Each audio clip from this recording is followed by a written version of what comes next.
Dave. Kemari, what allowed you guys to, up front, be so efficient for so much of the game, sacking him 4 times and really kind of wreaking havoc for a good chunk of the game? I think that goes to our coaching. Coach Price did a really good job recruiting. We have like 3, 4 deep we can rotate, so our guys were fresh and we just went in and we've been doing all fall camp. We've been making plays and coach tells us all the time we just got to go out there and play our type of ball, and that's what we did the first 2 quarters. David, to you, third. Kemari, obviously a difficult start for the defense. What were the discussions like along the sideline, just in terms of attitude and more so strategic adjustments to Sellers in the offense? Wait, can you repeat the question?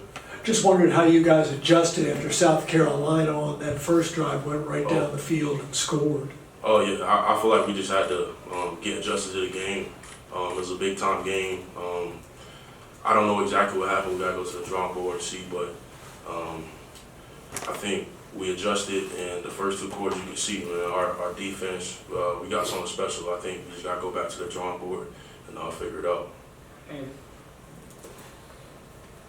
Coach Bryant was in here and said no pats on the back after a game like that. What is the general mood in the locker room after a game that was pretty tight through 3 quarters, but ultimately ended with a loss? Yeah, man. I mean, the first 2 quarters, man, we thought we were gonna win. So everybody on the team is hungry. Like, we just hungry for to be a good team, man. We know Virginia Tech, the legacy that Virginia Tech has. So no one was happy in the locker room. No one wanted to pat on the back. We gotta come in. We gotta work because we have a great team, and I feel like we just gotta go to the drawing board and get better. That's it. Tim, and then Damien. So the first time we've really seen Emmett Laws in an extended way. He had chipped in on a couple of sacks. What were your thoughts on his performance? I feel like he was balling, and he's been doing that all fall camp. And we know Emmett can make a lot of plays. We've been saying this for the past 2 years. Laws, he's a difference maker, and we can put him in. He's a part of rotation, and we know like we can put anybody in the game, and they can go make a play. So he has like 2 to 3 more years left. So he's definitely gonna be one of the people that you're going to watch out for. And Brent mentioned in here that there were a lot of self-inflicted errors, untimely penalties, things like that got in the way tonight. How much frustration is there about some of those little things stacking up? It's very frustrating, but I mean you can't control it. All we can do is go back to the drawing board, see what we got to fix, and use it as momentum for Vanderbilt. Damien. Kemari, what was the sideline like after their punt return touchdown? It seemed like you guys stayed in it, kept in it, and then what does that punt return do for you guys? What we said was just like control. We can control. Like us as a D-line, we can only do so much. So what we were saying was like control. We can control. And I mean, it is what it is. It hurt like seeing that, but we just gotta do better. That's it. It seemed like the adjustments you guys made throughout the game, different types of fronts, different personnels. How much of the playbook did you guys utilize, or is there a lot more still left out there that you guys haven't shown yet?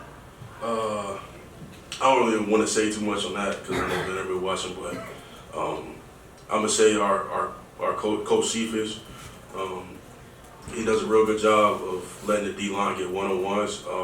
That's one thing I can credit on. And when he came in for spring ball, I knew that this defense that we were playing, it would be different because they don't know what we're doing, like honestly, because playing so many fronts, doing so many things, it's hard to guess or like anticipate what we're gonna do. So that's one thing I can credit our defensive coordinator for. Kind of on that topic, did it feel like out there at times that you guys were kind of catching them off guard with some of the stuff you were doing up front? Oh yeah, I'll say the